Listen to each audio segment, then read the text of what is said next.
siang kami dari kelompok 6 akan mempresentasikan perbedaan mitosis dan meiosis serta siklusnya. Perkenalkan, nama saya Muhammad Faiburuni. Nama saya Rayutika Fadila. Saya Zaratul Fakriyah. Nama saya Dinda Uliati Saidah. Nama saya Yaitu Syana. Terima kasih, selamat menyaksikan. Selamat menyaksikan. Pada bagian pertama, di sini terdapat daftar isi. Yang pertama adalah perbedaan antara mitosis dan meiosis. Yang kedua adalah mitosis, suatu pembelahan sel melalui tahap-tahap profase, metafase, anafase, dan juga telofase. Selanjutnya adalah meiosis, yaitu satu jenis pembelahan sel yang terjadi pada organisme yang bereproduksi secara seksual. Lalu profil. Oke, di sini saya akan menjelaskan tentang perbedaan dari mitosis dan juga meiosis. Di sini terdapat 7 perbedaan. Yang pertama, tempat terjadinya. Kalau yang mitosis, tempat terjadinya itu adalah di sel somatik, yaitu sel tubuh selain pada sperma dan juga ovum. Ini bisa seperti di sel kulit, sel otot, dan lain sebagainya. Pada manusia di sini terdapat 46 kromosom, seperti 22AA. A di sini adalah autosom plus XX atau XY. XX di sini adalah perempuan, XY di sini adalah laki-laki. Kalau meiosis, tempat terjadinya adalah sel kelamin atau bisa kita sebut sel germinalis, yaitu sel yang akan berkembang biak menjadi sel sperma dan juga sel ovum. Pada manusia terdapat 23 kromosom, bisa kita katakan 22AA plus X atau Y. Yang kedua adalah tujuan pembelahan. Pada mitosis terdapat 3 tujuan, yaitu memperbanyak diri atau sel dan juga pertumbuhan. Yang kedua perbaikan, yang ketiga reproduksi aseksual. Kalau yang meiosis tujuannya adalah pembentukan sel gamet. Sel gamet di sini adalah ovum dan juga sperma. Yang kedua adalah mengurangi jumlah kromosom, yaitu agar generasi selanjutnya itu menjadi tetap. Lalu yang ketiga, jumlah pembelahan. Kalau mitosis sebanyak 2 sel anakan, kalau meiosis sebanyak 4 sel anakan. Yang keempat, sifat sel anakan secara genetik. Mitosis itu identik sekali dengan ibunya. Bisa kita katakan diploid atau bisa disingkat dengan 2N. Permisalahannya, induknya itu ada 46 kromosom, maka anaknya akan menjadi 46 kromosom. Kalau yang meiosis itu tidak sama dengan sel induknya. Bisa kita katakan itu kombinasi gen. Itu adalah haploid atau bisa disingkat dengan N. Permisalahannya, kalau yang induknya itu 46 kromosom, maka sel anakannya itu menjadi 23 kromosom. Lalu jumlah kromosomnya yang nomor 5, jumlah kromosom sel induk sama dengan jumlah sel kromosom anak. Kalau yang meiosis, jumlah kromosom sel anak itu setengah dari jumlah sel induk. Prosesnya itu, kalau mitosis itu prosesnya singkat. Bisa kita katakan satu proses, yaitu profase, metafase, anafase, dan juga telofase. Kalau yang meiosis itu melalui proses panjang. Di sini ada meiosis 1 dan juga meiosis 2. Meiosis 1 yaitu profase 1, metafase 1, anafase 1, dan juga telofase 1. Kalau yang meiosis 2 yaitu profase 2, metafase 2, anafase 2, dan juga telofase 2. Kalau dilihat dari pindaan silang atau crossover genetika dan kromosom, mitosis itu tidak ada. Kalau meiosis itu ada. Proses pembelahan mitosis. Yang pertama ada interfase, kedua profase, ketiga metafase, keempat anafase, kelima telofase, dan keenam sel anak. Pertama ada interfase. Pada interfase terjadi proses persiapan dan penimbunan energi oleh sel anak untuk melakukan pembelahan. Selama interfase, inti sel atau nukleus dan anak inti sel atau nukleolus tampak terlihat jelas. Namun, kromosom pada sel tidak terlihat karena masih dalam bentuk kromatik, yaitu benang-benang halus yang tersusun atas molekul DNA, RNA, dan protein. Di bagian luar inti sel terdapat sentrosom, yaitu organel sel yang berfungsi untuk mempertahankan jumlah kromosom antara sel induk dan sel anak agar tetap sama selama pembelahan sel. Nah, kalau pada sel hewan, setiap sentrosom akan mengandung sepasang sentriol yang berbentuk seperti badan cilindris kecil. Next. Yang kedua adalah profase. Pada awal profase, sentrosom mengalami replikasi sehingga menghasilkan dua sentrosom. Kemudian, setiap sentrosom akan bergerak ke kutub-kutub inti sel yang letaknya berlawanan. Di saat yang bersamaan, mikrotubulus mulai terlihat di antara dua sentrosom. Mikrotubulus ini merupakan serat protein panjang yang memanjang dari sentriol ke segala arah. Lama-kelamaan, mikrotubulus akan membentuk seperti gulungan benang yang bisa kita sebut dengan benang-benang spindle. Di tahap pembelahan sel ini, benang-benang kromatis mulai mengalami penebalan yang kemudian membentuk kromosom. Nah, kromosom ini terdiri dari kromatis, dendritik yang terikat pada sentromer. Setiap sentromer memiliki dua kinetochor yang merupakan formasi protein dan menjadi tempat melekatnya benang-benang spindle nantinya. Di akhir tahap profase, nukleolus dan membran inti sel mulai menghilang. Selain itu, sentrosom telah sampai di kutubnya masing-masing. Benang-benang spindle pun akan membentang dari kutub satu ke kutub yang lain. Benang spindle ini nantinya akan berperan untuk menarik kromosom ke bagian tengah inti sel di tahap selanjutnya. Next.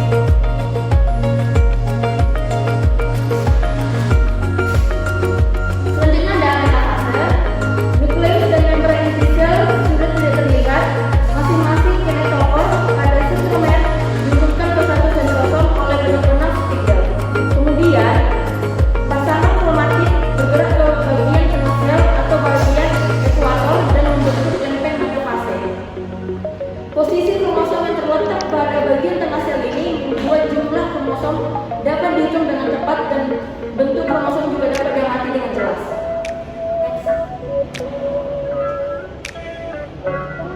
Berikutnya ada anafase. Tahap anafase ditandai dengan pemisahan kromatik dari bagian sentromer yang kemudian membentuk kromosom baru. Masing-masing kromosom ditarik oleh benang-benang spindle menuju kutub yang berlawanan. Jumlah kromosom yang menuju ke kutub yang satu akan sama dengan jumlah kromosom yang menuju ke kutub yang lainnya. Nah, pada tahap akhir anafase, kromosom hampir sampai ke kutubnya masing-masing. Selain itu, sitokinesis juga mulai terjadi. Apa itu sitokinesis? Sitokinesis merupakan fase pembelahan atau pemisahan sitoplasma, organel dan membran selular. Pembelahan ini dimulai dari luar sel atau membran sel menuju ke bagian tengah sel sehingga akan menghasilkan dua sel yang disebut dengan sel anak.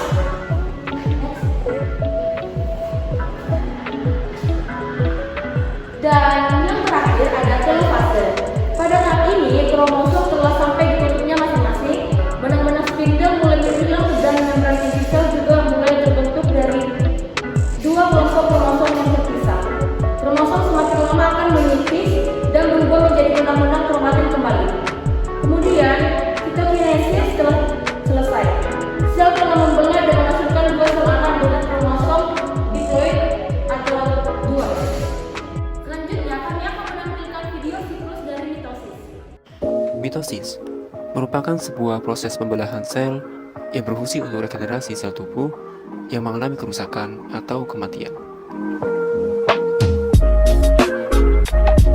Mitosis menghasilkan sel anakan yang identik dengan induk yang bersifat diploid atau 2N. Dalam pembelahan mitosis terdapat 4 proses, yaitu profase, metafase, anafase, dan telofase. Sebelum masuk ke tahap pertama yaitu profase, sel akan mengalami tahap interfase. Pada interfase, material genetik dalam inti akan mengalami peningkatan. Tahap profase. Pada tahap ini, benang kromatin yang terdapat dalam nukleus akan mengalami pemadatan atau kondensasi menghasilkan sebuah kromosom yang terdiri dari dua kromatid bersaudara yang dihubungkan oleh sentroma. Selain itu, inti nukleus dan juga membran nukleus akan menghilang. Lalu pada tahap ini, sentriol akan bergerak menuju kutub yang berlawanan, lalu membentuk sebuah benang spindle. Metafase. Pada tahap ini, mikrotubulus pada benang spindle akan berinteraksi dengan kromosom, menjadikan kromosom berposisi lurus di tengah sel, atau sejajar dengan garis ekuatorial.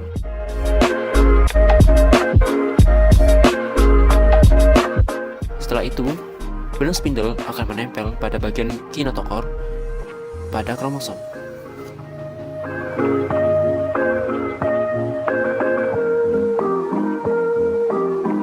Anafase.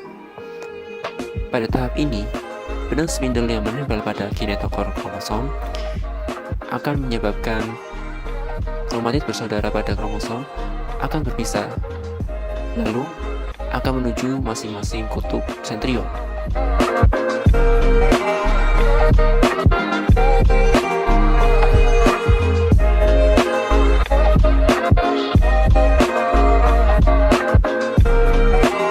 Telofase. Pada tahap ini, kromatid bersaudara akan sampai di kutub dan terlepas dari benang spindle. Lalu kromatid akan bertransformasi menjadi benang kromatin kembali. Lalu akan terbentuk kembali nukleus serta inti nukleus di setiap kutub. Sitokinesis. Pada sel hewan, cincin kontraktil akan menekan bagian tengah antara kedua kutub, menyebabkan terpisahnya dua kutub dan menghasilkan sel anakan. Pada sel tumbuhan, di antara kedua kutub akan terbentuk sebuah dinding sel yang menyebabkan berpisahnya kedua kutub, menghasilkan sel anakan. Nah, selanjutnya ada proses pembelahan meiosis. Next. Pembelahan meiosis sendiri terdiri dari dua proses atau dua tahap, yaitu pembelahan meiosis 1 dan pembelahan meiosis 2. Next. Pembelahan meiosis 1 sendiri terdiri dari beberapa tahap, yaitu interfase, profase 1, metafase 1, anafase 1, dan telofase 1. Next. Nah, untuk tahap profase 1 sendiri terbagi lagi menjadi beberapa subfase berdasarkan struktur dan apa yang dilakukan oleh kromosom di dalamnya. Tahapan-tahapan tersebut yaitu yang pertama lepoten. Pada tahap ini, kromatin mengalami kondensasi atau memadat membentuk kromosom. Setelah fase lepoten selesai, fase zigoten dimulai. Ini fase zigoten, kromatin mengalami dan kromosom-kromosomnya akan saling berpasangan dengan homolognya membentuk sinapsis, yaitu titik temu antara dua kromosom homolog. Nah, dua kromosom ini berarti bertemu. Lalu yang ketiga ada pasitren. Pada tahap ini terjadi penggandaan lengan-lengan kromosom menjadi tetrat. Kemudian mulai terbentuk chiasma atau daerah pindah silang pasangan kromosom homolog pada pembelahan meiosis pertama. Di sini menggabung homolog-homolognya bergabung. Lalu yang keempat ada diploiden. Di tahap ini kromatin mengalami pindah silang pada chiasma sehingga terbentuk rekomendasi kromosom. Nah, dari ini gabungnya di tengah-tengah di sini. Lalu yang terakhir ada diakinesis. Pada fase ini diakinesis membran inti menghilang, dan sentrosom membelah menjadi dua sentriol yang bergerak ke masing-masing kutub. Dari ke masing-masing kutub ini, sentriol merupakan organel atau komponen pada sel yang berfungsi menarik kromosom ke masing-masing kutub. Nah, lalu untuk tahap yang kedua yaitu metafase 1. Pada tahap metafase 1, kromosom bergerak di bidang ekuator. Dan sentriol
meiosis 1 bertujuan reduksi kromosom, di meiosis 2 pengandaan sel.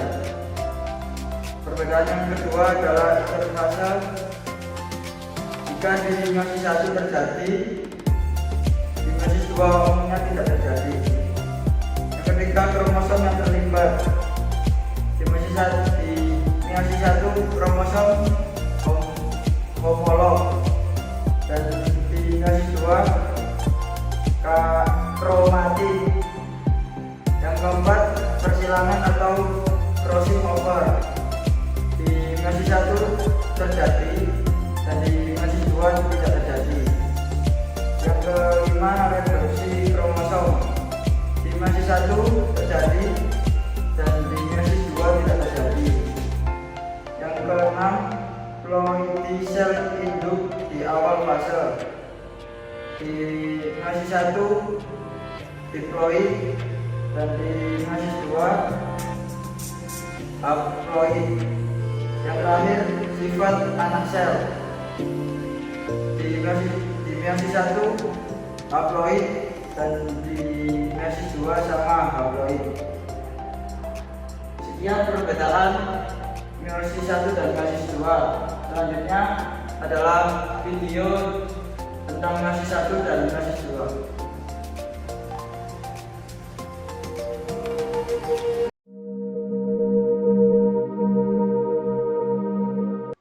Banyak organisme yang menurunkan sifatnya pada keturunannya melalui reproduksi seksual. Hal ini dimulai pada saat dua gamet dari kedua orang tua membentuk sebuah embrio dengan bergabung bersama, yang akan menurunkan sifat-sifat yang mereka miliki pada keturunannya. Gamet ini sendiri terbentuk dari suatu proses yang dinamakan meiosis. Sel germinal bertanggung jawab terhadap proses meiosis ini, dan pada organisme eukariotik, sel ini memiliki dua salinan dari setiap kromosom. Sel germinal menjalani proses meiosis untuk menghasilkan dua buah gamet yang masing-masingnya hanya memiliki satu pasang kromosom di dalamnya. Dua zigot diploid ini akan bergabung membentuk satu embrio haploid yang akan tumbuh menjadi individu dewasa. Meiosis hanyalah satu dari banyaknya langkah kehidupan sel germinal. Sama seperti mitosis, sel germinal juga mengalami fase interfase, kemudian dimulai dari G1, S, dan G2. DNA yang ada di dalam sel kemudian diduplikasi pada fase S sebelum memasuki meiosis. Kromosom yang digandakan ini kemudian disebut sebagai kromatid bersaudara atau sister kromatid. Kromatid ini akan terus berpasangan hingga tahapan kedua dari pembelahan meiosis. Ada dua tahapan pembelahan pada proses meiosis. Tahapan pertama disebut sebagai tahapan pertama adalah tahapan meiosis 1 yang akan menghasilkan dua sel anakan dengan kromosom yang memiliki setengah dari kromosom induknya. Dan pada meiosis kedua menghasilkan 4 sel anakan yang hanya memiliki satu salinan dari kromosom induknya. Keempat sel anakan ini adalah sel gamet yang akan berfungsi dalam proses reproduksi seksual. Mari kita amati lebih jauh. Meiosis dimulai dengan profase 1. Pada tahapan ini, DNA akan memadat membentuk kromosom. Di sini kita bisa melihat kromatid berpasangan dan diikat oleh sentromer. Dan selama proses meiosis 1, mereka akan terus berikat. Selanjutnya, setiap pasang kromosom homolog akan bergabung lewat suatu sinapsis untuk membentuk suatu kromatid berpasangan double. Pertukaran materi genetis berlangsung antara dua pasang kromosom yang sedang berikatan ini. Peristiwa ini dikenal dengan nama rekombinasi, atau lebih terkenal dengan nama pindah sila. Proses ini menyebabkan kromatid tidak lagi memiliki materi genetis yang serupa satu sama lain. Itulah sebabnya tidak ada satu saudara pun yang memiliki sifat yang sama kecuali kembar. Secara genetik ada beberapa tahapan-tahapan lagi yang terjadi pada fase 1. Di antaranya adalah nukleus yang menghilang, membran inti yang memudar, kemudian mikrotubul yang mulai muncul dari sentrosom yang saling berhubungan dengan sentromer dan melekatkan kromosom dengan mikrotubul. Dan untuk bersiap memasuki tahap metafase. Pada tahapan metafase 1 ini, setiap kromatid akan tersusun ke bidang-bidang ekuator dari pembelahan sel secara acak. Tahapan selanjutnya adalah tahapan anafase 1. Pada tahapan ini, setiap pasang kromosom homolog akan berpisah dan bergerak menuju kutub sel yang berlawanan. Dan pada tahap ini, kromatid tetap melekat pada sentromer. Terakhir, dari proses meiosis 1 ini adalah telofase dan sitokinesis. Pada tahapan ini, sel akan membelah menjadi dua, menghasilkan dua buah sel anakan yang memiliki sifat yang sama dengan induknya. Sel ini kemudian akan mengalami meiosis 2, tahap yang Meiosis 2 adalah tahap yang sama dengan sebelumnya dan dimulai dengan profase 2. Pada profase 2, tahapan ini nyaris sama seperti yang terjadi pada profase 1, di mana sentriol muncul, benang spidol muncul, membran inti menghilang, namun yang membedakan adalah hanya ada sepasang kromosom homolog. Sehingga pada profase 2, tidak ada ikatan sinapsis ataupun pindah silang. Tahapan selanjutnya adalah metafase 2. Pada metafase 2 ini, seperti biasanya, kromosom tersusun secara acak pada bidang ekuator pembelahan sel.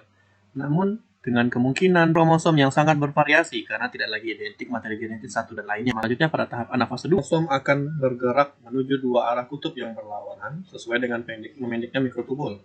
Kemudian sel akan memanjang sesuai dengan gerakan sentriol yang memiliki mikrotubul itu sendiri. Pada telofase 2 ini, membran inti muncul lagi dan sitoplasma membelah dua menjadi dua anakan yang memiliki sifat haploid. Ini disebut sebagai sitokinesis. Karena meiosis 2 dimulai dari dua sel, kemudian membelah menjadi dua sel baru, maka kita kini mempunyai 4 sel yang mempunyai setengah dari sifat induknya atau haploid. Meiosis 2 adalah 4 sel anakan yang disebut gamet, yang kita peroleh dari ayah dan juga ibu. Bergabung membentuk embrio diploid, embrio yang akan melalui